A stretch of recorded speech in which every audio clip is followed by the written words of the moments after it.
Hi everyone, good afternoon. Previous lecture के अंदर हमने ट्रेडिंग अकाउंट का फॉर्मेट सीखा था और सारी बातें हमने उसमें सीखी कि ट्रेडिंग अकाउंट के डेबिट साइड में कोई आइटम आ रहा है तो क्यों आ रहा है, ट्रेडिंग अकाउंट के क्रेडिट साइड में कोई आइटम है तो क्यों है, उसका लॉजिक, उसके लॉजिक को लिखा। आज की क्लास के अंदर हम ट्रेडिंग अकाउंट के बेस पर क्वेश्चन करेंगे। जो जो क्वेश्चन हो सकते हैं ट्रेडिंग अकाउंट के बेस पर, वो क्वेश्चन करते हुए चलेंगे। ठीक है,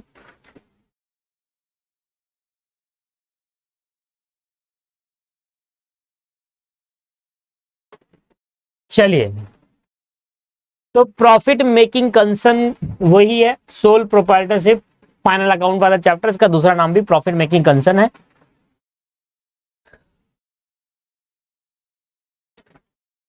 पढ़ते हैं। कह रहा है prepare a trading account for a trader for the year ended 31 March 2014 from the following data. कहता है नीचे दिए गए डाटा से आपको ट्रेडिंग अकाउंट बनाना है और ग्रॉस प्रॉफिट कैलकुलेट करना है। सुनो, ये कह रहा है स्टॉक ऑन 1/4/2013, मतलब साल का शुरू का दिन 1 अप्रैल 2013, 2,40,000 रुपए का स्टॉक पड़ा है, ओपनिंग स्टॉक है। उसके बाद कैश परचेज है, क्रेडिट परचेज है, कैश सेल है, क्रेडिट सेल है। तो टोटल सेल आ जाएगी ये वाली, क्रेडिट और कैश मिलाकर टोटल सेल हो जाएगी, और क्रेडिट परचेज और कैश परचेज मिलाकर टोटल परचेज हो जाएगी। फिर हमने चेक करा नीचे, एक तो परचेज रिटर्न भी दे रखा था, यहाँ पर सेल रिटर्न भी गिवन था, परचेज रिटर्न सेल रिटर्न दोनों है। डायरेक्ट एक्सपेंस आपको गिवन है, उसमें आपको freight, carriage, import duty, clearing charges, सब डायरेक्ट एक्सपेंस आपको गिवन है। Cost of goods distribute as a free sample during the year, ये भी आपको गिवन है कि कॉस्ट ऑफ गुड्स डिस्ट्रीब्यूट करे फ्री सैंपल में। इसके बाद goods withdraw by the trader for personal, कुछ गुड्स विड्रॉ कर लिए ट्रेडर ने पर्सनल यूज के लिए, मतलब ऑनर ने। कुछ स्टॉक डैमेज हो गए फायर के अंदर, तो you are required to prepare. हाँ, the cost of unsold stock 31 March, मतलब क्लोजिंग स्टॉक आपको दे रखा है 1,20,000 रुपए, but it market value is 1,50,000, but it market value is 1,50,000। आपसे कह रहा है कि ट्रेडिंग अकाउंट बनाकर दिखाइए और ग्रॉस प्रॉफिट को कैलकुलेट करिए। तो ये सही आपको चीजें बता रहा है दोस्तों। आइए स्टार्ट करते हैं ट्रेडिंग अकाउंट इस क्वेश्चन का और ग्रॉस प्रॉफिट। इसके अलावा कोई प्रॉब्लम है तो आप मुझसे पूछ सकते हैं। ठीक है, देखिए जो यहाँ पर क्वेश्चन है, इसके अंदर कुछ क्वेश्चन हो सकता है कि एक्स्ट्रा क्वेश्चन हो, तो कृपया करके ये मत देखिए कि सारे क्वेश्चन आपकी बुक में मिल रहे हैं, नहीं मिल रहे, इग्नोर इट। जो क्वेश्चन बुक में है वो तो कराएंगे ही, साथ में एक्स्ट्रा क्वेश्चन भी हम करेंगे। ठीक है, तो आप यहाँ पर अगर मिल गया तो ठीक है, समझ लेना बुक का क्वेश्चन है, नहीं मिला तो समझ लेना एक्स्ट्रा क्वेश्चन है। अब ढूंढते मत रह जाना कि यार हमारे बुक में तो ये क्वेश्चन है नहीं, चलो मैं नहीं कर रहा, ऐसा मत करना।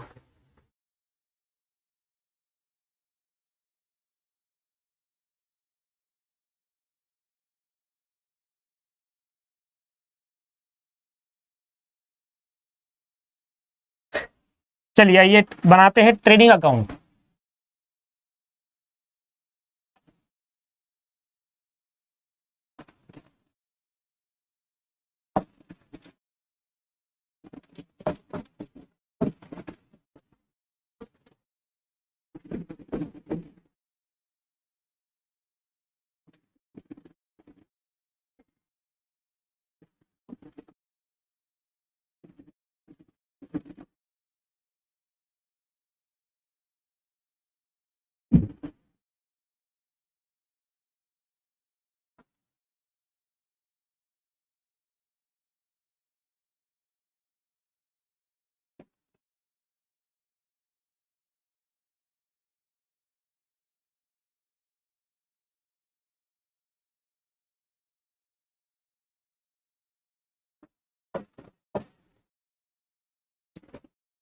ये आपके पास पर्टिकुलर्स हो गया,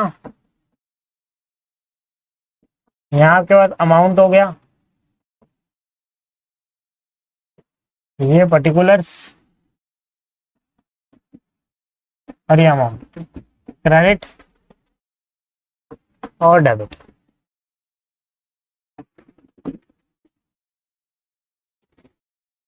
सबसे पहले ट्रेडिंग अकाउंट में क्या आता है दोस्तों? सबसे पहले ट्रेडिंग अकाउंट में आता है ओपनिंग स्टॉक, तो यहाँ लिखेंगे टू ओपनिंग स्टॉक।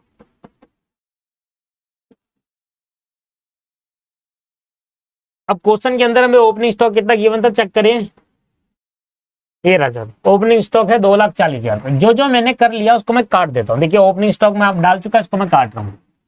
ये मैं डाल चुका ना, इसलिए मैं काट दूंगा। ये लो, डाल दो और काट दो। 2,40,000 हमारा ओपनिंग स्टॉक। इसके बाद यहां पर आएगी परचेज। परचेज में से लेस होगा रिटर्न। अच्छा, परचेज कितनी है चेक करो सर। क्रेडिट परचेज थी ड्यूरिंग द ईयर है 4,00,000 रुपए की, और कैश परचेज है 2,08,000 रुपए की। तो credit purchase plus cash purchase दोनों मिलाकर कितना हो गया? 6,08,000 रुपए, है ना। टोटल परचेज आ गई। तो 6,08,000 रुपए का हमारा ये परचेज हो गई। 6,08,000 रुपए की परचेज हो गई सर। इसके बाद देखो कितना परचेज रिटर्न कर दिया। तो यहां पर नीचे लिखा है purchase return during the year 8,000 rupees. तो 8,000 का परचेज हमने रिटर्न कर दिया। तो रिटर्न कर दिया तो हम माइनस करते हैं परचेज में से। सारा लॉजिक मैं आपको दे चुका था, याद हो तो आपको प्रीवियस क्लास के अंदर। जिस बच्चे ने पिछली क्लास नहीं देखी थी उसको प्रॉब्लम आ सकती है, जिसने नहीं देखी देख ली होगी उसको कभी प्रॉब्लम नहीं आएगी। परचेज ये सब क्यों माइनस करते हैं, क्यों डेबिट करा, सबका लॉजिक बहुत अच्छे से पूरा 1 घंटा लगा के बताया था। अब इसके बाद कुछ नई बातें और सीखिए। मुझे एक बात बताइए, जब हम अपने गुड्स फ्री सैंपल के लिए डिस्ट्रीब्यूट करते हैं तो मैंने आपको क्या एंट्री बताई थी जनरल एंट्री वाले चैप्टर के अंदर? याद आ रहा आपको? जनरल एंट्री वाले चैप्टर के अंदर, जनरल एंट्री वाला चैप्टर याद करो। जब हम फ्री सैंपल के लिए गुड्स डिस्ट्रीब्यूट करते हैं, अगर आपने जनरल एंट्री वाला चैप्टर मेरे से पढ़ा है तो वहां पर मैंने आपको क्या एंट्री बताई थी? मैंने आपको बताया था कि जनरल एंट्री के जब मैं पढ़ा रहा था तो मैंने आपको बताया था कि जनरल एंट्री का चैप्टर इतना इंपॉर्टेंट है कि उसका इंपैक्ट इस वाले चैप्टर में जरूर पड़ेगा। और देखो पढ़िया, मैंने आपको बताया था जब भी गुड्स कम होते हैं 2 वजह से होते हैं कम, या तो सेल करने की वजह से कम होते हैं या अदर देन सेल की वजह से कम होते हैं। गुड्स कम होते हैं या तो सेल करने की वजह से और या अदर देन सेल। आपने सेल नहीं करा, किसी और वजह से गुड्स कम हो गए। अगर आपके गुड्स कम हुए आपकी बिजनेस में से सेल की वजह से तो उससे सेल अकाउंट क्रेडिट होता है। पर अगर बिना सेल की वजह से गुड्स कम हो गए तो परचेज अकाउंट क्रेडिट होता है, परचेज को कम करते हैं। जैसे कि हमने कहा कि अगर हम फ्री सैंपल में गुड्स डिस्ट्रीब्यूट कर देते हैं तो it is a part of advertisement, तो हम एंट्री पास करते हैं advertisement account debit to purchase account, क्योंकि यहाँ गुड्स कम हुए हैं सेल की वजह से नहीं, अदर देन सेल की वजह से। और जब भी अदर देन सेल की वजह से गुड्स कम होते हैं तो उससे परचेज अकाउंट क्रेडिट होता है। तो यहाँ पर एंट्री होती है डिस्ट्रीब्यूट एज अ सैंपल की, गुड डिस्ट्रीब्यूट एज सैंपल की एंट्री होगी पर सैंपल पर फ्री सैंपल अकाउंट डेबिट या advertisement account debit to purchase account. Similarly अगर कोई ऑनर पर्सनल यूज के लिए गुड्स ले जाता है तो यहां भी मेरे गुड्स कम हो गए, परचेज कम हो गई, सॉरी यहां भी मेरे गुड्स कम हुए। क्या ये गुड्स कम हो रहे हैं सेल की वजह से या ऑनर ले गया? सर ऑनर ले गया। तो अगर सेल की वजह से कम नहीं हुए, ऑनर ले गया है गुड्स उसकी वजह से कम हुए हैं, तो परचेज अकाउंट क्रेडिट करेंगे। तो मैंने आपको सिखाया था जब परचेज गुड्स अगर कम हो रहे हैं सेल की वजह से, सेल करने की वजह से गुड्स की वैल्यू कम हो, गुड्स का स्टॉक कम हुआ तो वहां सेल अकाउंट क्रेडिट होता है। और गुड्स अगर कम होते हैं अदर देन सेल की वजह से, जैसे कि हमने फ्री सैंपल में बांट दिया अपने गुड्स, हमारा ऑनर पर्सनल यूज के लिए आता है मतलब ड्राइंग्स, या हमारे गुड्स जल जाते हैं, ये भी कम हो गए पर सेल नहीं करी थी उस वजह से, तो आपको सभी केस के अंदर परचेज क्रेडिट होता है, परचेज को कम करते हैं। तो यहां पर मेरे 3 पॉइंट दे रखे हैं। पहला कि गुड्स फ्री सैंपल के लिए डिस्ट्रीब्यूट करा, इससे मेरी परचेज कम होती है, इसकी एंट्री होती है free sample account debit to purchase account. दूसरा दे रखा है कि भाई पर्सनल यूज के लिए ऑनर हमारे से गुड्स ले गया है तो इसकी एंट्री होती है drawings account debit to purchase account, इससे भी परचेज कम होता है क्योंकि ऑनर पर्सनल यूज के लिए गुड्स ले आएगा तो गुड्स कम हो जाएंगे फैक्ट्री में से, हमारे बिजनेस से। और तीसरा, अगर गुड्स जल जाते हैं तो यहां लिखेंगे loss by fire account debit to purchase account, फिर दोबारा हमारे गुड्स कम हुए ड्यू टू सेल नहीं, due to other than sale, उस वजह से परचेज कम हो गई। तो सेल के अलावा अगर गुड्स कम हो जाए, सेल करने के अलावा, सेल नहीं करी फिर भी आपके गुड्स कम हो गए तो उस सभी केस के अंदर परचेज में से लेस किए जाते हैं उस गुड्स को। ठीक है जी। तो मेरे को 3 चीजें दे रखी है। पहला, मैंने फ्री सैंपल के लिए बांटे थे गुड्स 5,000 रुपए के, तो 5,000 के गुड्स कम हो गए होंगे मेरे। पर्सनल यूज के लिए ऑनर सर गुड्स ले गया है 2,000 रुपए के, वो कम हो गए होंगे। और मेरे गुड्स जल कर डिस्ट्रॉय हो गए उस 13,000 के, वो गुड्स कम हो गए होंगे। तो ये तीनों ही अमाउंट को परचेज में से लेस करूंगा। क्यों? क्योंकि ये गुड्स कम हो रहे हैं और उससे सेल की वजह से नहीं, अदर देन सेल की वजह से हो रहे हैं। और जब जब गुड्स कम होंगे अदर देन सेल की वजह से, उस केस के अंदर परचेज अकाउंट क्रेडिट करते हैं, परचेज अकाउंट को कम करते हैं। परचेज को बढ़ाना हो तो डेबिट, क्रेडिट कम घटाना हो तो क्रेडिट। इसलिए मैं उस टाइम ये कह रहा था आपको जनरल एंट्री वाले चैप्टर में कि बेटा यहां पर ध्यान समझिएगा, बहुत इंपॉर्टेंट है, क्योंकि ये आगे जाकर आपसे पूछेगा। देखो आ गया, फ्री सैंपल की वजह से क्या हो गया, फ्री सैंपल की वजह से गुड्स कम हो गए। इसके बाद पर्सनली ड्राइंग्स ऑनर ले गया, उसकी वजह से कम हो गए।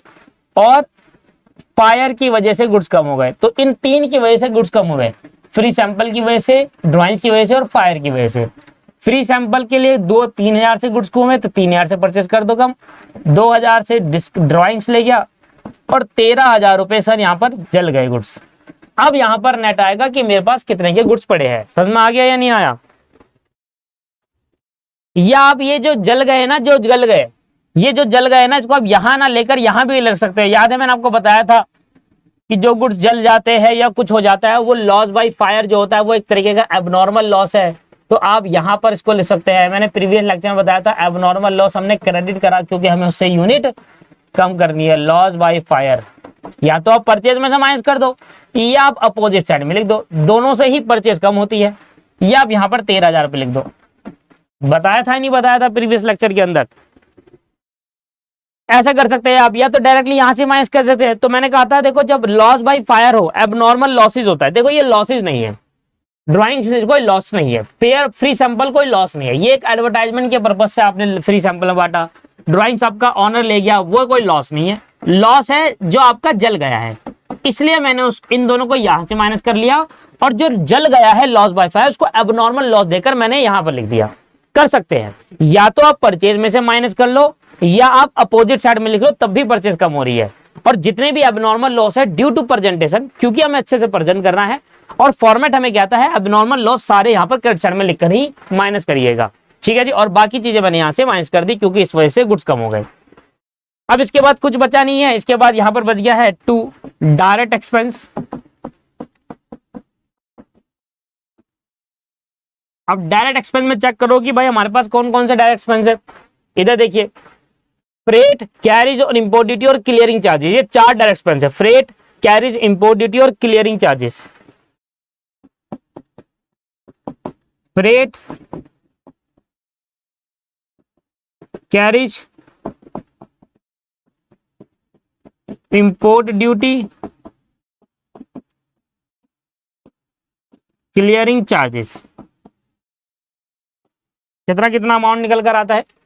10,000, 2,000, 8,000, 12,000। 10,000, 2,000, 8,000, 12,000, 20, 30 और 32,000 रुपए। इसको भी कर लेते हैं एक बार।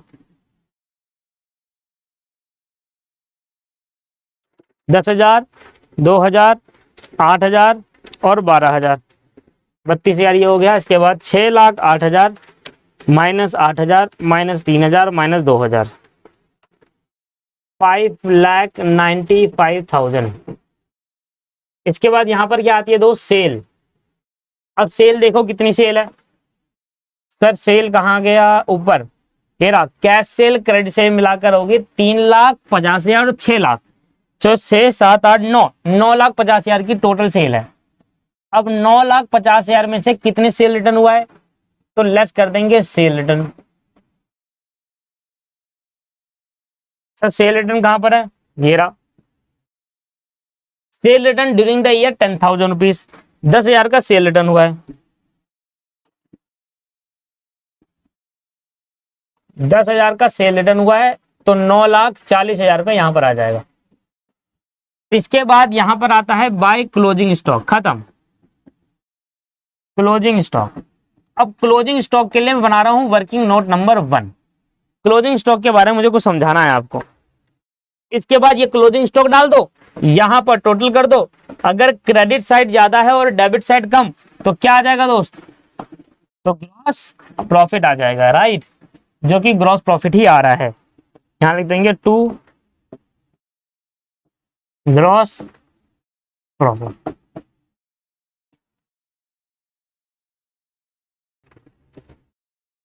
अच्छा, फ्री सैंपल 5,000 है, यहाँ गलती कर दी मैंने, 5,000, 2,000, 13,000, ठीक है, इसको ठीक कर लेते हैं। फ्री सैंपल 5,000 है, फ्री सैंपल 5,000, क्या क्या है, 5,000, 2,000, 13,000, नहीं नहीं ये तो ना, ये तो 10 ही ठीक है।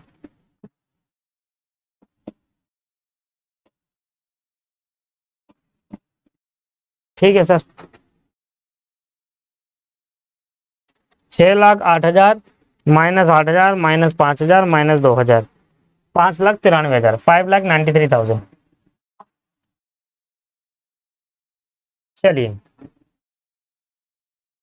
चलिए, तो यहाँ पर सर एक सबसे इंपॉर्टेंट बात जो मैं आपको इस क्वेश्चन के अंदर सिखानी है वो है क्लोजिंग स्टॉक को किस वैल्यू पे रिकॉर्ड किया जाता है। तो ये एक इंपॉर्टेंट चीजें सीख रहे हैं। Closing stock valued at, closing stock valued at cost price और market price, whichever is less, whichever is, closing stock valued at cost price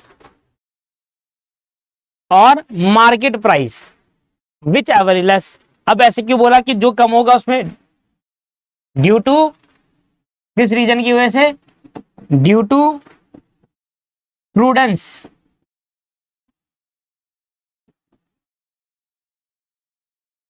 due to prudence concept, due to prudence concept. सुनिए मेरी बात, मान लीजिए जो closing stock मेरे पास पड़ा है वो 1,00,000 रुपए का है। अब मैंने उसकी मार्केट वैल्यू निकाली कि भाई अगर मैं इसको मार्केट में बेचने जाऊं तो ये कितने का बिक जाएगा। अब पता चला मार्केट में वो 1,00,000 का क्लोजिंग स्टॉक जो मेरे पास पड़ा है जिसका कॉस्ट प्राइस 1,00,000 रुपए था, वो मार्केट में 1,50,000 का बिकने को रेडी है। अब मेरे को तो फायदा हो रहा है, राइट। बताइए, मार्केट में जो क्लोजिंग स्टॉक 1,00,000 रुपए का मेरी बुक में शो हो रहा है, वो क्लोजिंग स्टॉक दोस्तों मैं मार्केट में बेचने अगर जाऊं और उसकी मार्केट वैल्यू पता करूं तो वो क्लोजिंग स्टॉक 1,50,000 रुपए का बिक सकता है। तो मेरा तो फायदा है। तो बताओ मैं किस पे रिकॉर्ड करूं, 1,00,000 जो उसका क्लोजिंग प्राइस था, वो कॉस्ट प्राइस था वो, या 1,50,000 रुपए, या 1,50,000 रुपए जितना मुझे मार्केट से मिल सकता है। अच्छा, अगर मैं 1,50,000 पर रिकॉर्ड करता हूं तो ध्यान समझिएगा, आपने होने वाले फ्यूचर के प्रॉफिट को आज मान लिया, यही बात हुई होगी। कैसे सर, कैसे मान लिया सर बताइए। भाई 1,00,000 का क्लोजिंग स्टॉक आपके पास पड़ा हुआ है और आप मार्केट में बेचने नहीं गए, बेचने के लिए पूछा कि अगर मैं इसको बेचूं तो तू तो कितने का खरीदेगा, उसने कहा मैं 1,50,000 का खरीदूंगा। तो 1,00,000 रुपए का मटेरियल क्लोजिंग स्टॉक जब आप 1,50,000 की उसकी मार्केट वैल्यू, वो 1,50,000 का बिक सकता है, तो आपको कहीं ना कहीं फायदा हो रहा है। 1,00,000 की चीज 1,50,000 का बिकेगा तो फायदा हो रहा है, तो बीच में 50,000 का प्रॉफिट आप जनरेट कर रहे हो। क्या फ्यूचर के प्रॉफिट को आप आज मानते हो, ऐसा कहता है प्रूडेंस कॉन्सेप्ट? नहीं। बेसिक क्लास में क्या सिखाया था आपको मैंने, प्रूडेंस कॉन्सेप्ट कहता है कंजर्वेटिज्म कॉन्सेप्ट क्या कहता है, बात एक ही है, वो प्रूडेंस और कंजर्वेटिज्म कहता है फ्यूचर में होने वाले लॉसेस को आज मानो पर फ्यूचर में होने वाले प्रॉफिट को आज मत मानना।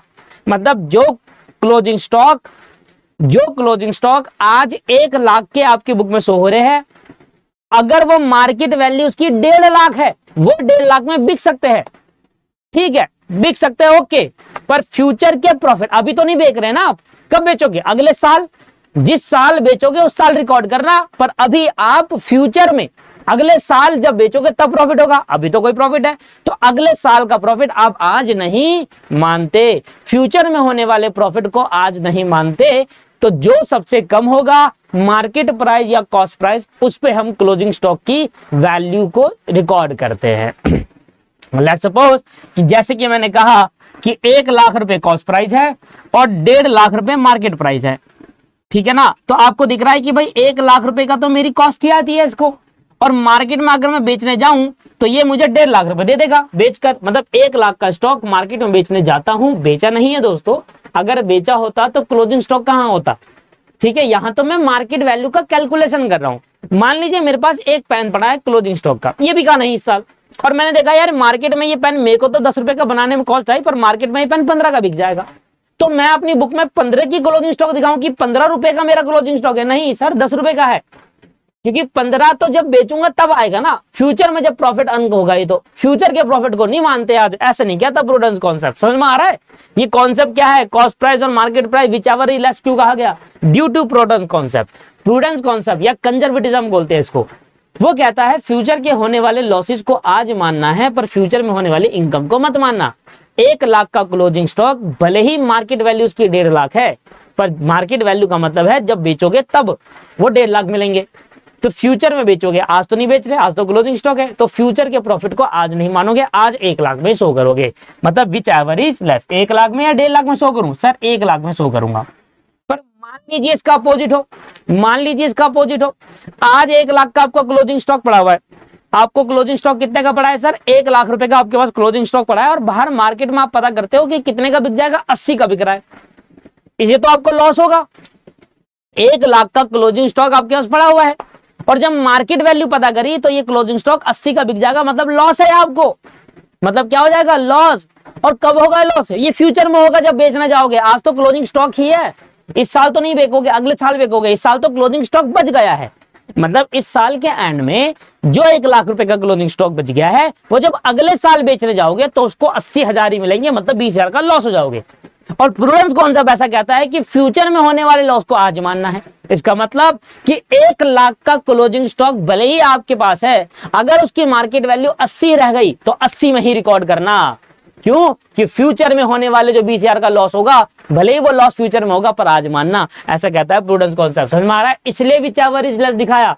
मतलब 1 लाख की कॉस्ट थी, 1 लाख का आपके पास कॉस्ट का 1 लाख की कॉस्ट का आपके पास क्लोजिंग स्टॉक पड़ा है, मार्केट वैल्यू अगर 1.5 लाख रुपए है तो प्रॉफिट होगा, प्रॉफिट मत मानना, 1 लाख पे शो करो। 1 लाख की कॉस्ट प्राइस था, मार्केट वैल्यू कॉस्ट उसकी 1 लाख क्लोजिंग स्टॉक की 80,000 रह गई, तो मतलब मार्केट में 80 का ही बिकेगा 1 लाख का सामान, तो लॉस हो जाएगा, लॉस मान लो आज ही, 80,000 पे रिकॉर्ड करो। Prudence concept. लो जी बताइए सर, समझ में आया? तो दोस्तों यहां पर हमने सीखा कि प्रूडेंस कॉन्सेप्ट हमें बताता है कि फ्यूचर में होने वाले लॉसेस को आज मानते हैं, जबकि फ्यूचर में होने वाले इनकम को, फ्यूचर में होने वाले प्रॉफिट को नहीं माना करते। तो अगर 1 लाख के क्लोजिंग स्टॉक मार्केट वैल्यू की 1.5 लाख है, तो मैं 1 लाख पे रिकॉर्ड करूंगा, जो 1.5 लाख मतलब कम होगा, जो लेस होगा।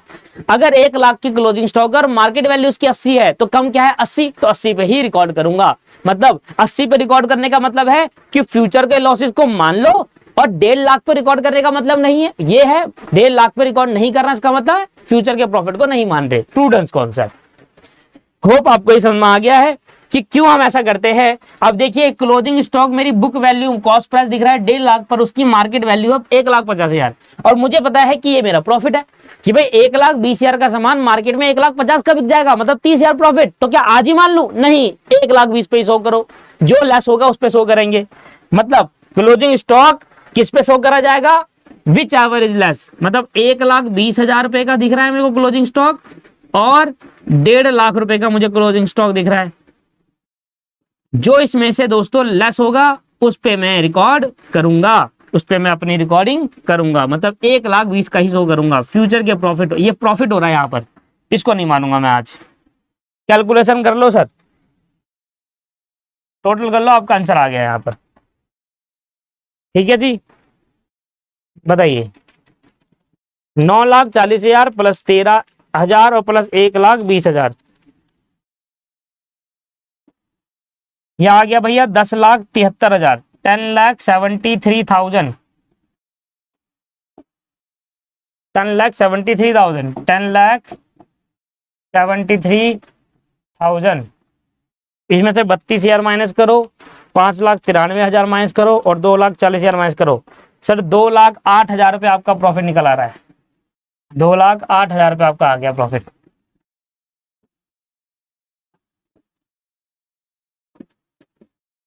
2,08,000 रुपये आपका ग्रॉस प्रॉफिट है। बताइए सर, क्या आपको क्लियर हो गया? समझ में आ गया? ये हमने क्यों करा, ये समझ में आ गया? इसमें नया था, ये हम पहले सीख चुके और ये हमने आज सीखा।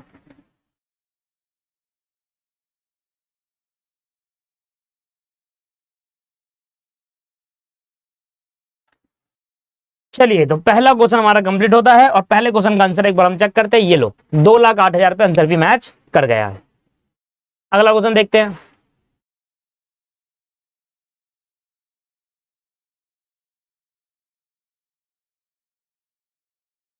अब जो दूसरा और तीसरा क्वेश्चन है वो बाय मिस्टेक एक जैसा ही है, तो दूसरा तीसरा क्वेश्चन अलग अलग नहीं है, वो एक ही क्वेश्चन दो बार कॉपी हो गया है, ठीक है ना। तो दूसरा और तीसरा सेम ही है। अभी करते हैं तीसरा, दूसरा तीसरा क्वेश्चन, इसके बाद चौथा क्वेश्चन नहीं होगा, उसके बाद अलग का क्वेश्चन हो गया, एडजस्टमेंट्स आ गई। नहीं, एडजस्टमेंट नहीं करना हमें, दूसरा तीसरा ही हम कर पाएंगे अभी, मतलब दूसरा या फिर तीसरा। आ जाइए, कह रहा है prepare trading account of Rajesh Kumar for the year ended 31 March 2015 from the following particulars. आपको क्या दे रखा है? कह रहा है राजेश कुमार ओनर है, उसका ट्रेडिंग अकाउंट को बनाना है और ग्रुप प्रॉफिट निकालना है।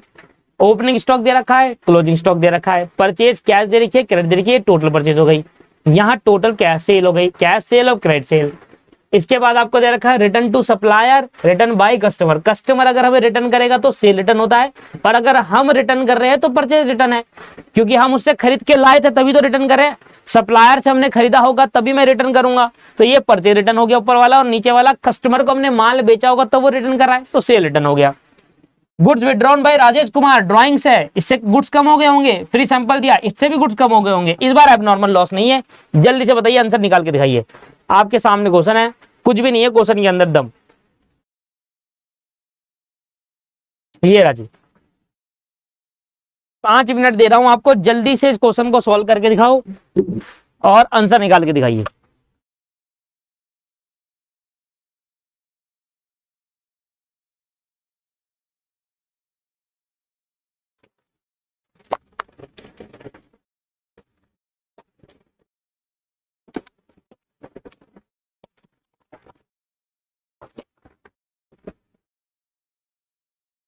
जल्दी करिए, आंसर आना चाहिए एक बारी में ही।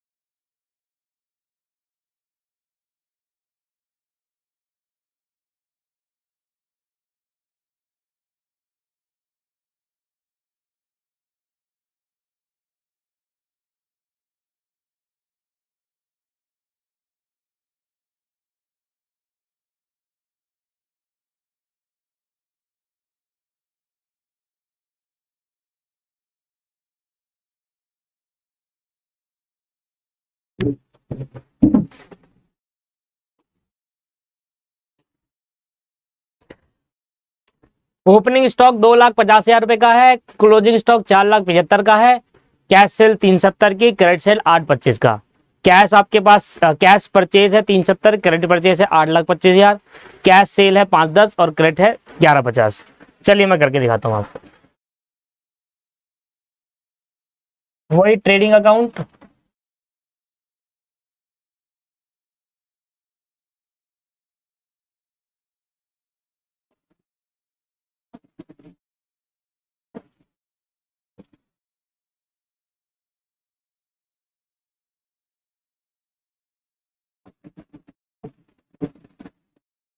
चलिए ये हो गया पर्टिकुलर्स।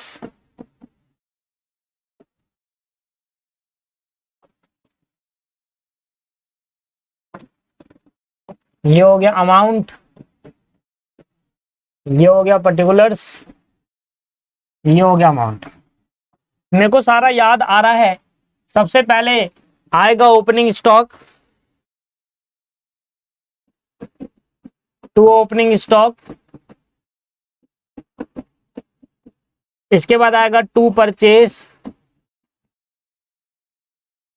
परचेज के अंदर आप देखोगे तो परचेज रिटर्न मुझे दिख रहा है, यस परचेज रिटर्न है, तो यहाँ से माइनस करेंगे परचेज रिटर्न, ठीक है, और उसके बाद यहाँ से माइनस करेंगे फ्री सैंपल में जो दे रहे हो आप वो, उससे गुड्स कम हो गए तो गुड्स कम करोगे, और उसके बाद आप ड्राइंग्स जो ले गए हैं पर्सन ऑनर, उससे भी गुड्स कम हो गए, उससे भी कम करोगे, यहाँ पर हम टोटल करके बाहर निकलोगे। इसके बाद यहाँ पर डायरेक्ट एक्सपेंस तो मुझे क्वेश्चन के अंदर गिवन नहीं है, यहाँ आ जाएगा सेल, सेल में माइनस होगा रिटर्न, कोई लॉस नहीं हुआ बाय फायर तो अलग कर देंगे, और यहाँ आ जाएगा क्लोजिंग स्टॉक, खत्म, यहाँ आ जाएगा क्लोजिंग स्टॉक। स्टॉक आपको दे रखा है 2,50,000 का, क्लोजिंग स्टॉक 4,75,000 का, 2,50,000 का ओपनिंग स्टॉक है और 4,75,000 का क्लोजिंग स्टॉक है, ठीक है सर। अब देखो परचेज कितने की है, 8,25,000 और 370, दोनों को जोड़ दो सर, 8,25,000 की सॉरी 3,70,000 की कैश परचेज और 8,25,000 रुपए की क्रेडिट, 11,95,000 की परचेज है, जिसमें से 25,000 रिटर्न है, 11,95,000 की टोटल परचेज है, 25,000 रुपए रिटर्न है, माइनस कर देंगे परचेज रिटर्न, एंड इसके बाद 21,000 पर्सनल ड्राइंग्स है और 4,000 फ्री सैंपल है, 4,000 फ्री सैंपल, 21,000 रुपए ड्राइंग्स। सेल आपको दे रखी है, सेल कितनी है 5, 10 और 11, 50, 5,10,000 रुपए की ये रही सेल, ओ 5,10,000 प्लस 11,50,000, 16,60,000 की सेल है टोटल, सेल आपकी है 16,60,000 की। रिटर्न 20,000 का, तो 16,40,000 रुपए की, टोटल करो प्रॉफिट निकाल लो, खत्म हो गया सर।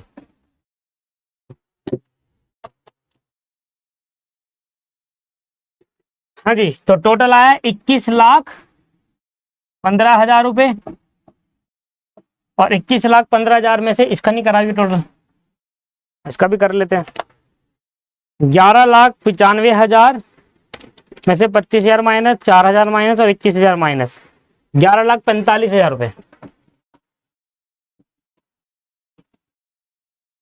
और 21,15,000 में से 11,45,000 और 2,50,000, भाई 7,20,000 रुपये आपका ग्रोस प्रॉफिट आ गया।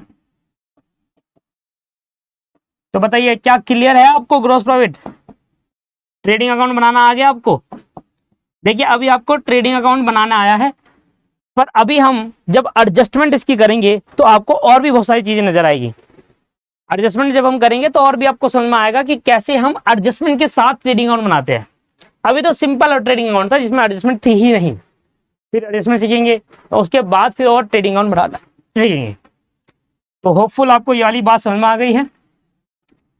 इसमें अब 2 क्वेश्चन इनफ है, उसके बाद ट्रेडिंग अकाउंट 7,20,000 देखो मैच हो गया आपका आंसर।